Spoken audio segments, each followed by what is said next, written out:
Welcome to OutWithDan, the podcast that spotlights and examines the voices of LGBTQ+ authors, characters, and our allies. Together, we lift our voices and we tell our stories. I'm Dan White. Join me as I chat with this week's author.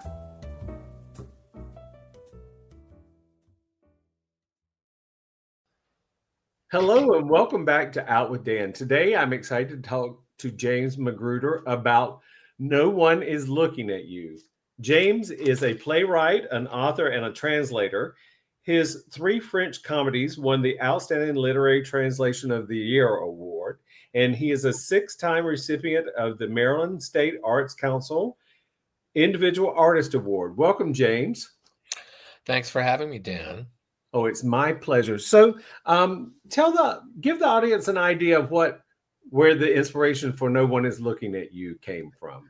Well, it's kind of twofold. One is as I reach the age of Medicare, which I've just applied for, I find that my visibility is extinct. I mean, no one is looking at me because I'm old and white and male, and being gay is no money under the mattress. So, but also no one is looking at you. I'm of Irish heritage, and it's a total thing that Irish parents will say, no one's looking at you. Who do you think you are? But it's funny because my publisher at Rattling Good Yarns, who've been so good to me, they had a different take on it. So I was talking with my publisher, and I said, oh, for me, it's this Irish, we're just waiting to die kind of thing, and then I've lost my visibility. So that's the impetus for the title, at least. I love that because I grew up in Eastern North Carolina and have both Irish and English heritage as well. And that term, no one is looking at you, was something I heard a lot in my childhood. And it was sort of like, for me, it was, stop acting out. No one's looking at you. A little less. Maybe occasionally it was no one's interested in what you have to say. But I was like, when I saw the title, I'm like, oh, my stars, I feel a kindred spirit already. Well, it's not a complete curse because, when you're a teenager or in your 20s, you are so self-conscious, and there's no reason to be, because really no one is looking at you. It's actually a nice piece of wisdom, but it falls on deaf ears when you're young. And you're the most important. It certainly does, because I was so interested. Well, on one hand, I was so interested in being looked at because I've always been a ham. But on the other hand, in growing up gay, I sort of didn't want somebody looking at me because I figured if they were really looking at me, I was going to be a target, as I was bullied in school. So, you sort of learn to blend in, maybe. I don't know. Right. As best you can. I mean, I came swirling out of my mother's womb in high heels.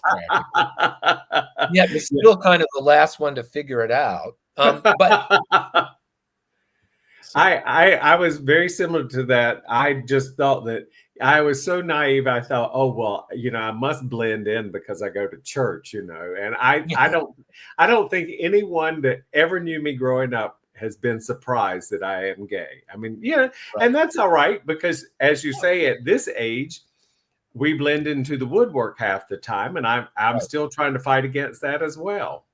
Yeah, well, but also on the other hand, I've learned, although I think I've transcended that age, it's like everyone's looking for a daddy. Right? Yeah. The daddy culture has taken off. I guess just because we're getting old, America's demographically getting old. We're the boomers, or That's right. Boomer cutoff. That's it. Yeah, I'm not sure when I'm supposed to age out, but I'm sure I already have. I just don't know it yet. So why a collection of stories revolved around romance or sex or coming out? Well, I write from a very autobiographical perspective. So my first book of short stories, which is called Oh God, Let Me See It, was really, I didn't get an MFA in fiction. I have an MFA in dramaturgy, and I didn't start writing fiction until my 40s after my immune system recovered. And I thought, well, I better fulfill my early promise, whatever that is. And so my first book of stories, they were linked, because basically it was a series of like, why did I sleep with that older man in my 20s? And I needed 20 years to figure out why I did that. So now I'm no one is looking at you is divided into two sets of linked stories. And the first linked stories are all about young men at Cornell University in the late 70s, early 80s, who are struggling with their identity or come screaming out of the closet. And those are all in the first person. But on the other hand, the second part of linked stories is they're all narrated by Roger Half, who's as he says of himself, a tenured, cisgendered smorgasbord of white privilege. And, he has these life lessons, as I feel I do, that I don't really, I'm now retired. I canceled myself on purpose before they came after me with the lanterns and the pickaxes at Swarthmore. But anyway, that's a long-winded way of saying, like, I feel, or Roger feels, he has wisdom to give. So each of his 8 stories are about things he learned mostly painfully that he thinks everyone should know. One of them, and you may know this, Dan, every woman of quality should have at least one boyfriend in her past who turned out to be gay. Another one is high school is never over. Another one is children are not an abstraction. Another one, oops, there's my flip phone that shows you what I'm dealing with. I'm just going to put it into another room. Unfortunately, it keeps going. I have to run with it. Oh.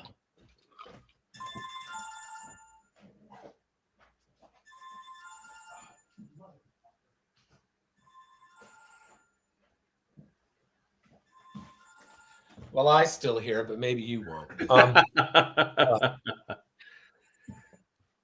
So there are these life lessons, and and Roger says, look, my students aren't interested because they're 18 and they have their own agons to muddle through.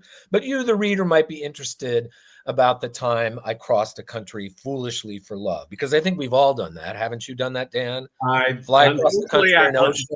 Yeah, unfortunately I have, and it never goes quite the way we fantasize it will go. No, but it's a part of growing up.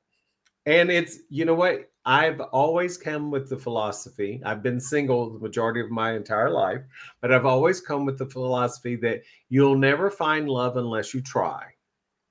Mm-hmm. And I'm not afraid of being single. That, it is who I am.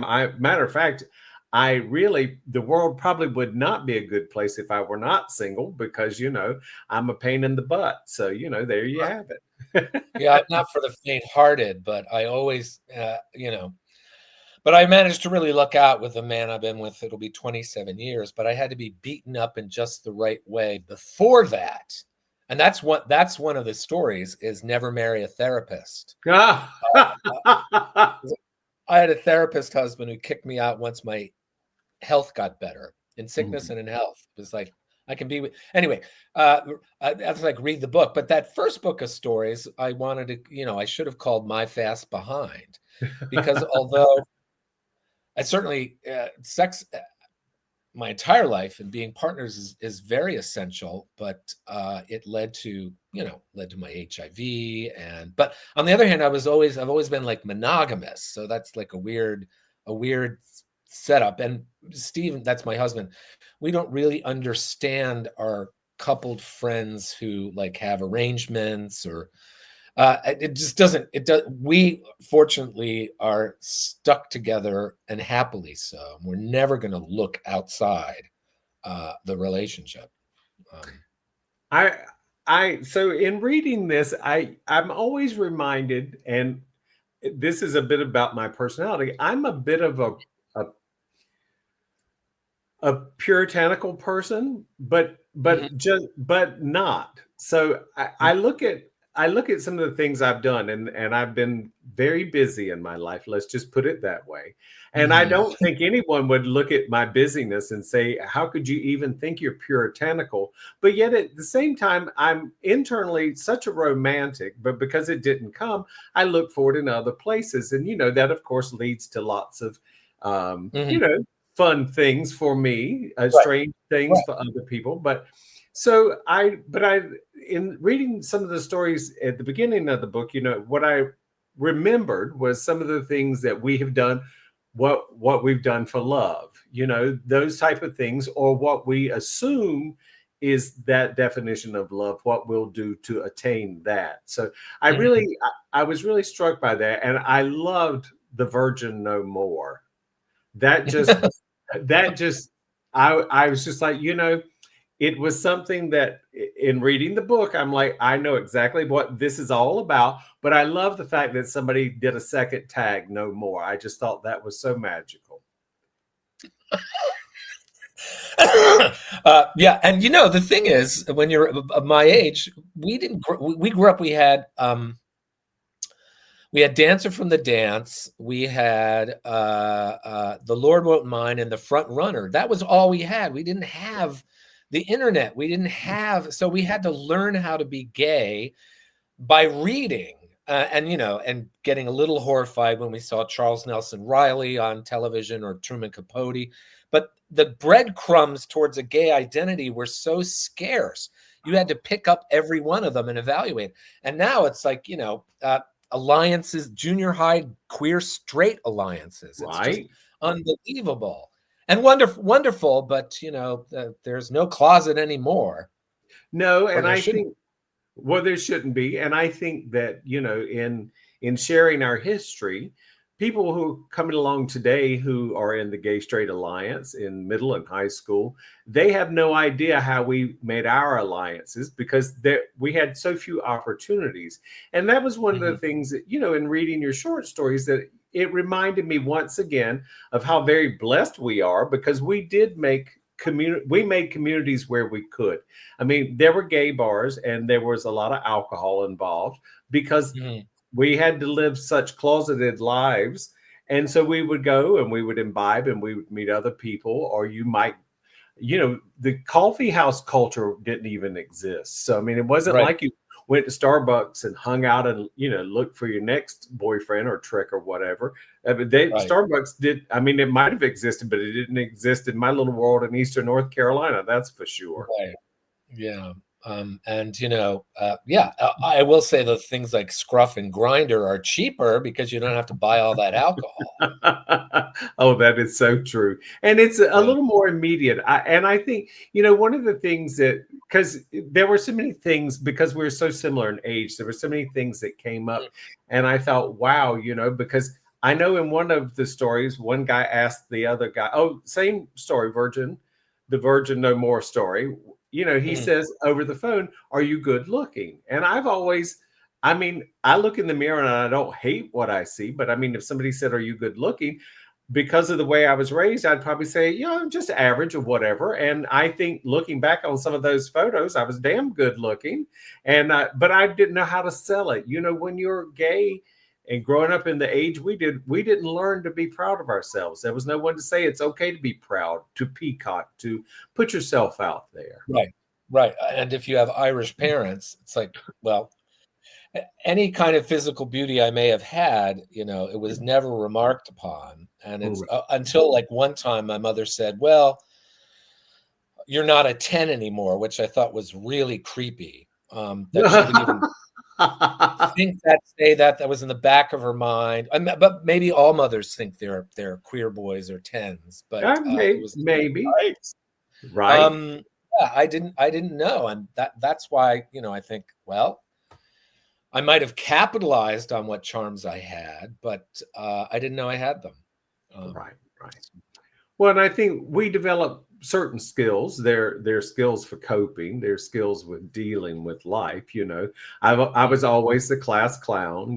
From Me too. early on, but Mhm. it's a great mechanism because there we are seen. Somebody is looking at us, and yet we're sort of defying that type of environment that we heard at home. We defied it once we got to school. We were out there, and everybody knows there are a lot of queer talent in this world. That's for sure. So Right, a lot of right. fun things.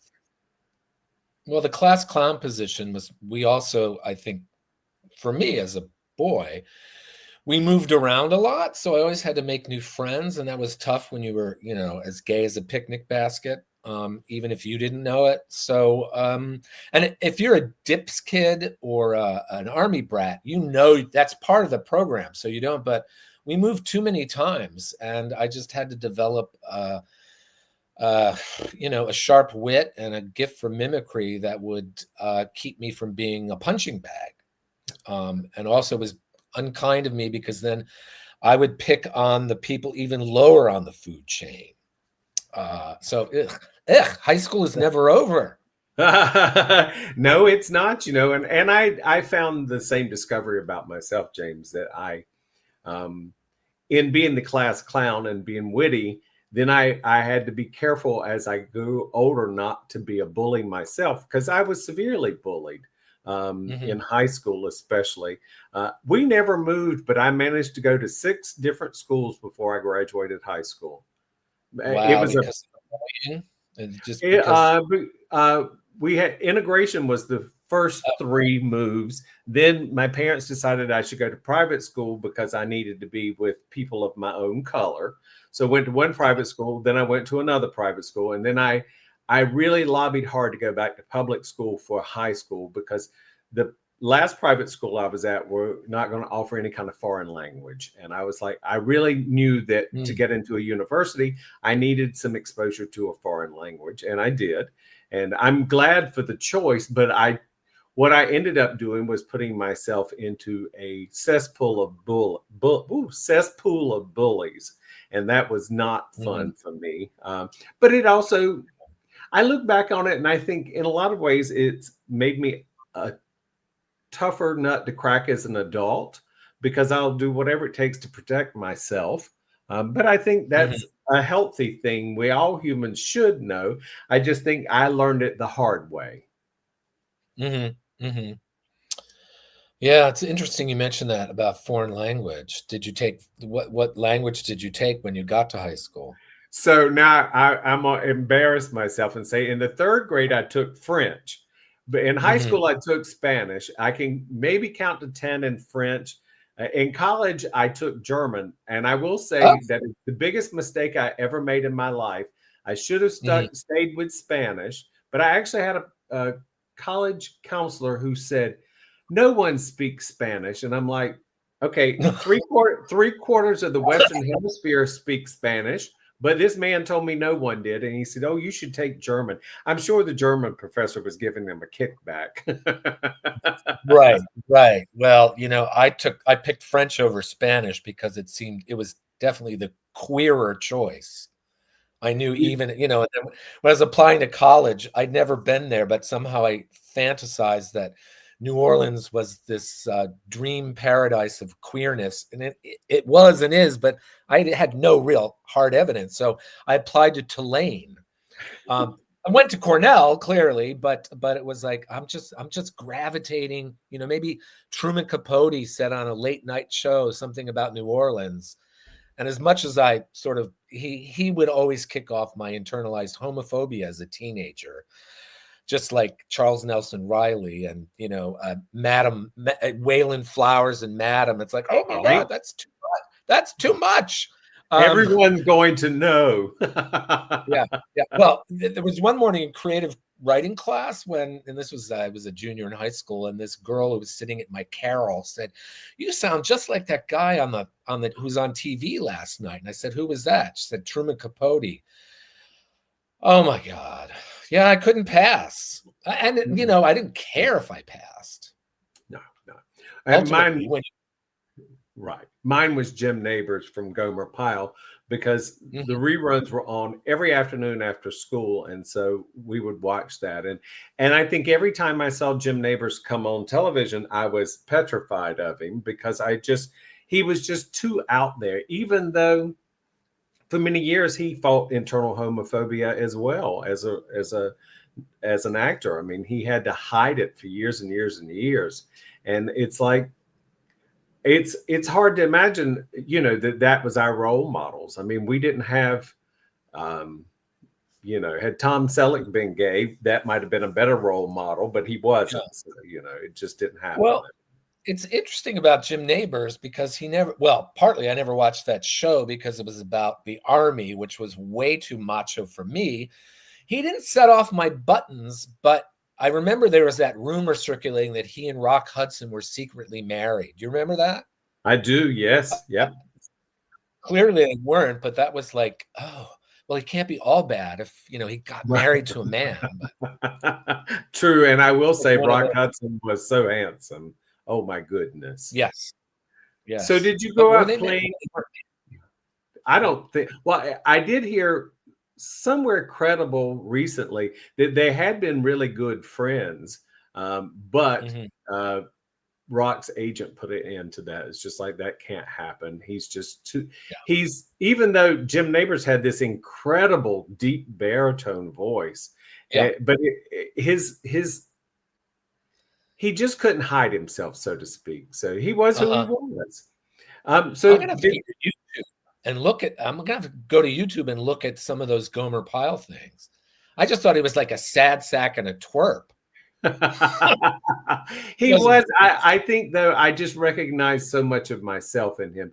And I would say until I was about 14, 15, maybe even 16, if something tickled me, so to speak, I had this incredibly high-pitched squeal of laughter that took me years to break because, I realized what it did was people did notice me, and not for a good reason. It's Right. like, oh, wow. So That's not a good one. That's not a good signifier. no, it isn't. It is not indeed. So do you play cards, or did you play cards a lot? Oh, and yeah, I played I call it hearts in the book, but we actually played spades or something called Oh Hell. And then I played bridge a lot, and I still will play Oh Hell every once in a while. But no, I'm not a card freak, or not freak. I'm not a grandmaster. So I would always like teach people how to play bridge in college, and then they'd get way too into it, and it'd be like, it's not fun for me anymore. Right. What do you Yeah. play? Rummy, not gin rummy, but simple rummy, I guess. My mother and her sister could play for hours. I mean, they could do marathon sessions. I would come Mhm. home and they would have taken a sheet like this and right between the lines, because they both had very small, meticulous Mhm. penmanship, but they would play up to like hundreds of thousands of points. Just keep playing and playing and playing. But it was, Wow. but and I asked because I just don't think so many people play cards as much as they did before. And there again, we've so many other things to captivate our attention. Right. Right. So when I asked Laura Lippman this question, or when I interviewed her, I asked her to tell me what were her favorite places in Baltimore. I did tell James before we started recording that I particularly love Baltimore. So if you were going to hang out for dinner and or drinks, where would you go?